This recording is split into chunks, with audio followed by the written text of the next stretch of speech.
When everything fell apart, I was 7 years old. My baby sister, Lily, entered the world on that day. She was simply too much for my parents to handle. They would exclaim, "Look at that, she's got our nose, our eyes," as if I were a random bystander who had inadvertently entered the picture. The day they took Lily home from the hospital is one I'll never forget. The entire house seemed to be bustling with anticipation of a high-profile visitor. I was attempting to get a look of this sister who everyone was giddy about, right in the thick of everything. However, no, it was as though I vanished the instant they entered. "Why don't you go play outside, Nellie, my love? Let's spend some time with Lily," Mom murmured, giving the door a slight prod. Dad was just as enamored with Lily and pretended that I wasn't there. As time passed, it became evident who was given preferential treatment. The best pieces of cake, the newest toys, and clothing that wasn't taken from a thrift store were all given to Lily. Me? I received the good enough, the hand-me-downs, and the leftovers. The school experience became a nightmare. "Hey, Scarecrow," they would make fun of my outdated and out-of-style attire. It is feces. I tried, you know. I made a sincere effort to let Mom and Dad know how difficult it was in the hopes that they might see me again. At school, I am being teased. One evening I was able to spit out, "It's the clothes." With her hands busy preparing Lily's favorite dish, Mom hardly looked up. "You're making a big deal out of nothing, Nellie. The baby is Lily," she responded. "She needs the best we can give," as if that clarified everything. Dad wasn't any help either. "You're the big sister, Nellie. You gotta be tough," he'd say, dismissing my feelings like they were nothing. That's how it was. Lily with her shiny new things and me fading more into the background each day. I tried to brush it off, pretend it didn't bother me, but it did. Seeing Lily destroy her brand new toys while I clung to my second-hand ones, it just didn't sit right. Lily was the queen bee of our house, and she knew it too well. Her rule wasn't just about getting the best of everything, it was about making sure I knew my place, which was way below hers, obviously. One afternoon, I came home from school, my spirits a bit higher than usual. I'd actually had a decent day. No one called me names, and I'd aced a math test. But that was about to change. I walked into our room to find Lily with a marker in hand, my math notebook open and scribbled all over. Pages torn, equations smudged into oblivion. "Lily, what the heck are you doing?"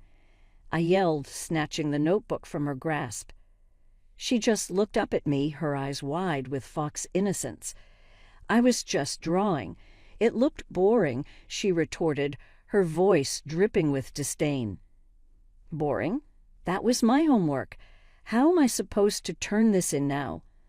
I could feel the anger bubbling up. My brief moment of peace shattered.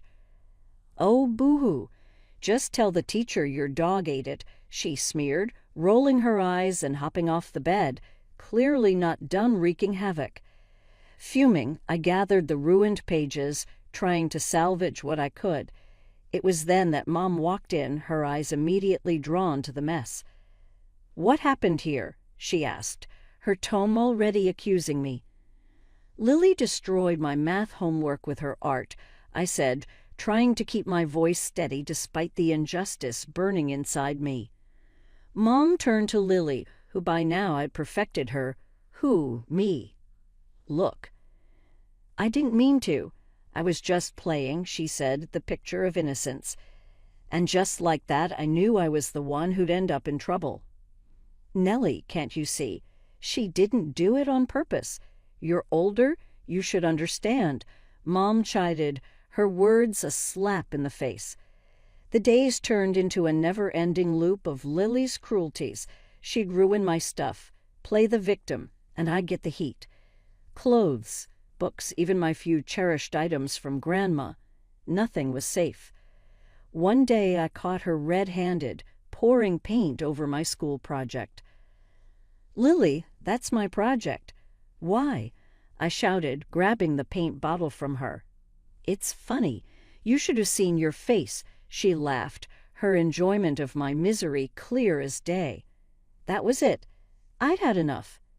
"You're such a brat." I yelled the words out before I could stop them. Her laughter stopped and she stared at me, shocked that I'd finally retaliated.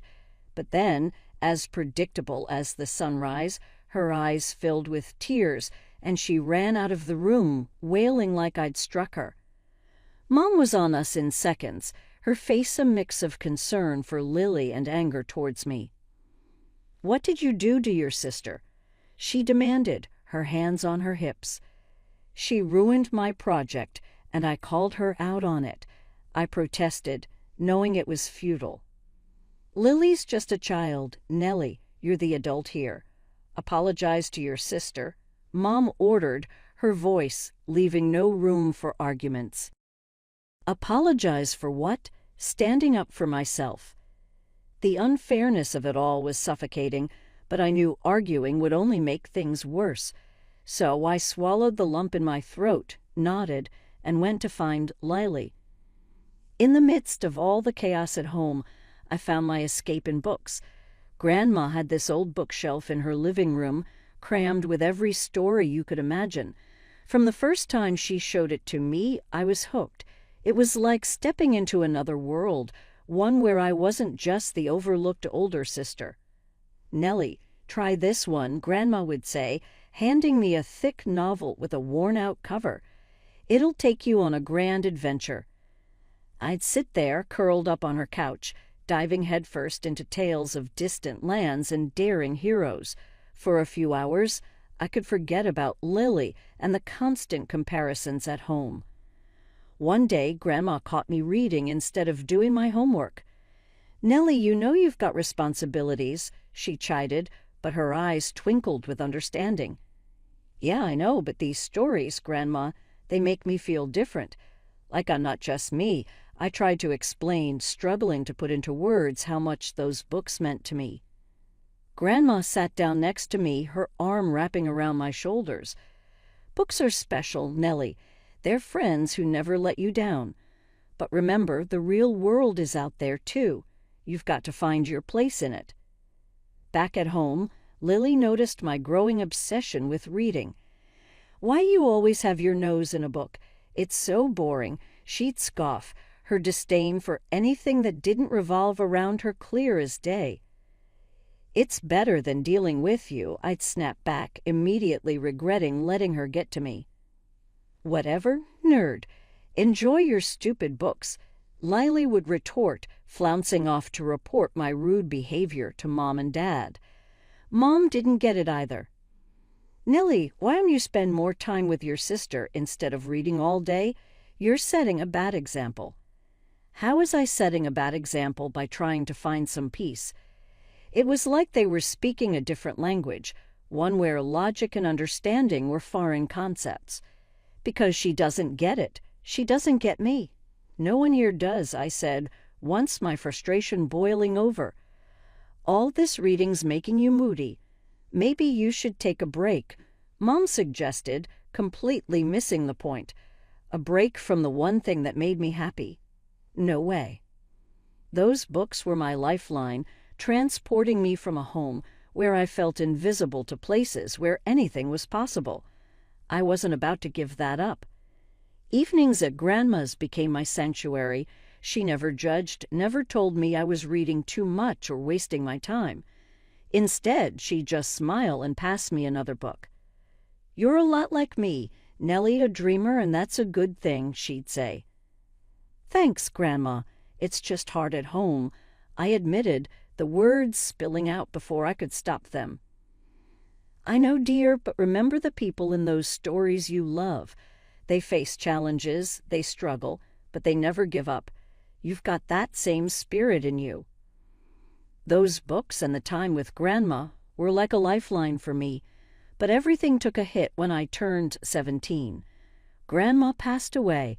It felt like losing my anchor in a stormy sea. My parents, though, they barely batted an eye. All they saw was an opportunity to dig through her stuff like vultures circling for a meal. I can't believe she had all this old junk. What are we even going to do with it? Mom said, rifling through Grandma's things with a dismissive air. Dad was no better, eyes lighting up at the thought of what could be sold. There's got to be something valuable here. People pay good money for antiques. Completely ignoring the sentimental value of Grandma's possessions. Then came the moment they found Grandma's library, my sanctuary. Those shelves held more than books. They held memories, lessons, and love, but to my parents it was just another space taker. We should just toss these out. Clear up some space, Dad said, ready to condemn my world to a trash bin. Panic surged through me at the thought. No, please. Can I have them? If you don't want them, I'll take them, I blurted out, desperation making my voice louder than I intended. Mom and Dad exchanged looks, eyebrows raised as if the idea was ludicrous. You want these old things? What for? You've got enough junk, Mom said, her voice laced with skepticism. They're not junk. They were Grandma's. Please, I begged. The thought of losing those books was like losing a part of me. Dad snorted, a sound of disbelief and annoyance. Fine, take them. It's less for us to deal with, he conceded, clearly uninterested in the emotional value the books held for me. Graduation day hit with a mix of excitement and dread. I knew my folks didn't have the cash to send me off to college. I was gearing up to hit the job hunt hard, save up every penny for tuition. But then, out of the blue, Mom and Dad offered to foot the bill for my studies. We'll pay for your college, Dad announced one evening like it was no big deal. I was floored. Maybe they did care deep down. Maybe they saw how hard I worked, how much I wanted this. Packing my bags, stuffing them with my worn-out clothes, and those precious books from Grandma, I felt a flicker of hope. Off to college to become an accountant, I was determined to make them proud. Living on campus was a game changer. I hit the books and the part-time job circuit with everything I had. My roommates threw around jokes, calling me Cinderella for how I juggled studying and working.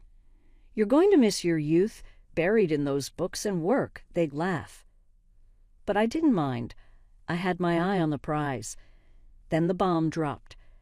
Mom called one day, her voice all business. It's great you found a job, but don't forget you owe us half your paycheck every month. I nearly dropped the phone. What? But I'm barely covering my expenses here. I thought the deal was just for tuition. That was the deal. Tuition in exchange for you paying us back. You're working now, so start sending the money, she snapped, her tone ice cold. I tried to argue, to explain how tight things were already, but it was like talking to a brick wall. We paid for your ticket out of here. You owe us, period, was her final word on the matter. So I started sending them half my earnings. Every paycheck felt like a punch in the gut, a reminder that my hard work wasn't really mine. My roommates noticed the change, saw how every call home left me stressed and angry. Cinderella turned into a Dorha, they'd say, trying to lighten the mood. But it wasn't funny. Not really. I felt trapped, like I was caught in a cycle I couldn't break free from. Studying, working, then handing over half of what I made. It was a brutal wake-up call. My parents' generosity was just another chain, another way to keep me tied to them, indebted and under control. Years rolled by, and I clawed my way up to become an accountant at a big company. The pay was nothing to brag about at first, but it was mine. It fueled dreams of getting my own place, a tiny apartment where the only rules were the ones I made. Then came the family dinner, thrown in my honor for finishing college. That's where the dream got punched in the gut. Over plates of cold lasagna, Mom and Dad laid it on me thick. You need to keep giving us half your salary, Dad said, not a hint of thanks in his voice. I choked on my food, stunned. What? Still? I thought that was just for college. Mom's look could freeze lava. You owe us for your education. You think that was free? Their words hit like a slap. There I was, dreaming of freedom, and they were tightening the chains. I had no choice but to stay put, handing over half my earnings, living in a room that felt more like a cell with their hands out. Jobs now just part-time, my folks settled into a comfy routine of TV binges while I slaved away. Coming home meant stepping into a house where even a cooked meal was too much to ask for. Lily. Oh, she turned the entitlement up to 11. Hey, I need money for a new phone. Mine's practically ancient, she'd say, her hand outstretched, a smirk playing on her lips. She knew I was strapped, but that didn't stop her. Dressing in second-hand clothes became the norm. My wardrobe, a decade behind. Earning whispers and side eyes at work, I was the living, breathing definition of budget fashion. Fast forward a few years, my salary finally hit $4,000. Sounds like a win, right? Wrong. Half went straight to my parents, and Lily, ever the leech, siphoned off another $1,000 for her essentials. Makeup, clothes. You name it, she had to have it. And somehow it was all on my dime. I was stuck, a cash cow for a family that saw me more as a wallet than a daughter. Just need a bit more for a night out with the girls. Lily would chirp as if I was made of money. You do realize I work for my money, right? It's not like I'm swimming in it. I'd snap back, tired of the constant drain. Mom would always jump to her defense. She's young. Let her enjoy life. You're always so stingy. Stingy with what?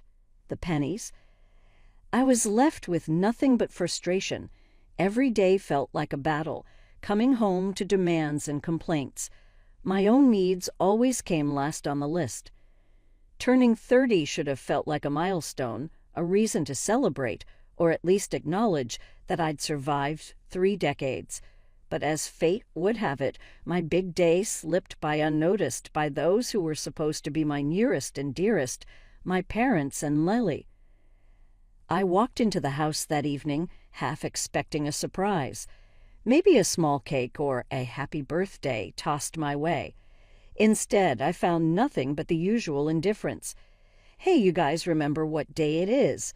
I ventured, hoping for a flicker of recognition. Mom looked up, puzzled, then shrugged. Thursday. No, it's my birthday, I said, a mix of disappointment and anger simmering within me. Oh, all right. Well, happy birthday then. Why don't you order us some pizza to celebrate? Your treat, Dad said without missing a beat, already scrolling through his phone for the pizza place's number. Without a word, I turned and retreated to my room, locking the door behind me. The sound of their laughter and the casual way they dismissed me echoed in my mind. This was the final straw. It was clear as day now. Nothing was going to change unless I made it happen. It was just another night, counting the cost of dreams deferred when my phone buzzed. Aunt Maggie, Mom's sister, rarely called, so seeing her name light up the screen was a jolt. Hey, Aunt Maggie, I answered, trying to mask the exhaustion in my voice. Happy birthday, love. I was thinking about you. Did your folks do something nice for you? Her voice was warm, a contrast to the chill I felt at home. I laughed hollowly. Nice? You could say it's been just another day. There was a pause, heavy with unspoken words. Listen, dear, I've been meaning to tell you something. It's about your grandma's contribution to your college fund. I sat up straighter, confusion threading through my curiosity. What contribution? Mom and Dad paid for college. They remind me every chance they get. Aunt Maggie sighed, a sound laden with regret. No, love, it was your grandma. She set aside a fund for you, made your parents promise to use it for your education. They never spent a dime of their own money on your tuition. The room spun. They what? But they've been taking my money, saying I owe them for college. The truth hit me like a ton of bricks. I thought you knew. I'm so sorry, Nellie. I hung up, my mind racing. The betrayal stung, burning away the fog of years of manipulation. It wasn't just about the money. It was the principle. The years of control, of making me feel less than, all based on a lie. I walked out to confront them, Mom, Dad, and Lily all there, celebrating as if they hadn't just forgotten my birthday, as if they hadn't been lying to me all my life. I know about the lie, I blurted out, my voice steady despite the emotions raging inside. Grandma paid for my college, not you. Laughter cut off abruptly, replaced by stunned silence. Mom tried to brush it off. What nonsense? Sit down. Let's eat. You're overreacting as usual. Dad, with that smug look of his, chimed in, Yeah, and don't forget to pay for this feast. It's your treat, remember? That's when I dropped the bomb. I'm done. I'm leaving. You've lied and used me for the last time. Their smirks faded, Dad's eyes widened, and Mom's face went pale. You can't be serious, she stammered, after everything we've done for you. I was firm. Exactly, because of everything you've done, I'm out. Lily snorted, her usual mocking self. Where will you go? You can barely afford to dress yourself. I ignored her jab. I'll figure it out. I'd rather struggle on my own than continue living like this. Dad finally set his phone down, his expression serious for once. You think you can just walk away from your responsibilities here? My only responsibility is to myself, I countered. I've done enough for this family. More than enough. It's time I start living for me. Mom's face hardened. If you walk out that door, don't think of coming back. Packing was a blur. I took what mattered most, Grandma's books, a few clothes. Everything else, all the trappings of a life filled with deceit, I left behind.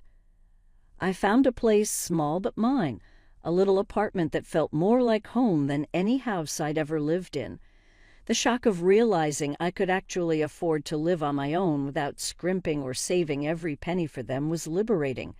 For the first time I could breathe, really breathe, without the weight of their expectations and manipulations crushing me. A month went by in a blissful, peaceful haze. Then the calls started. Mom, Dad, even Lily, all suddenly remembering my number, their voices dripping with false sweetness and desperate pleas. We need help, they'd say. We can't make ends meet without your help. I couldn't help but laugh. The audacity.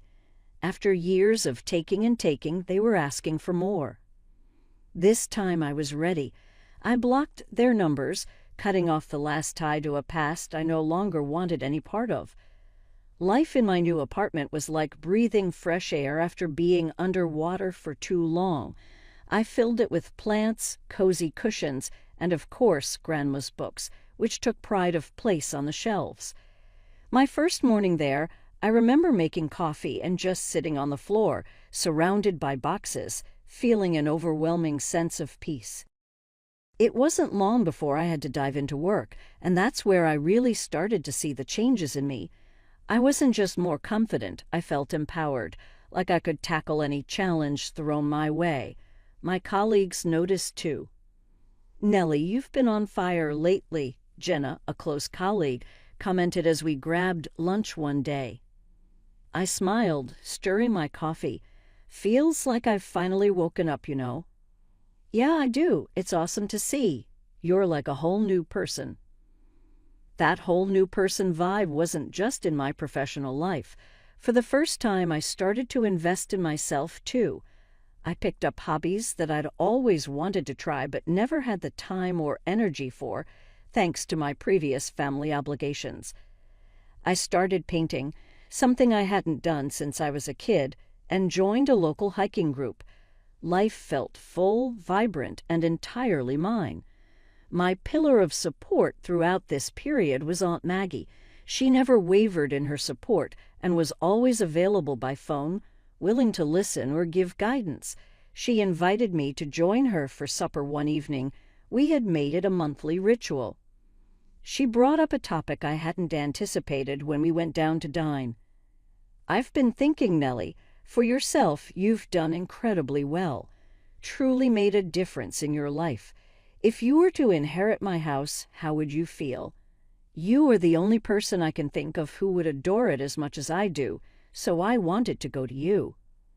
My water nearly swallowed me. "Aunt Maggie, that's incredibly generous, but I can't accept that." With sparkling eyes, she questioned, "Why not? Consider it a family tradition that is being passed down from one generation to the next. Nellie, you deserve it." Aunt Maggie insisted on going back and forth. Her generosity and its implications for my future left me speechless by the conclusion of the evening. It demonstrated my progress from being the family's forgotten provider to being appreciated and acknowledged for who I was.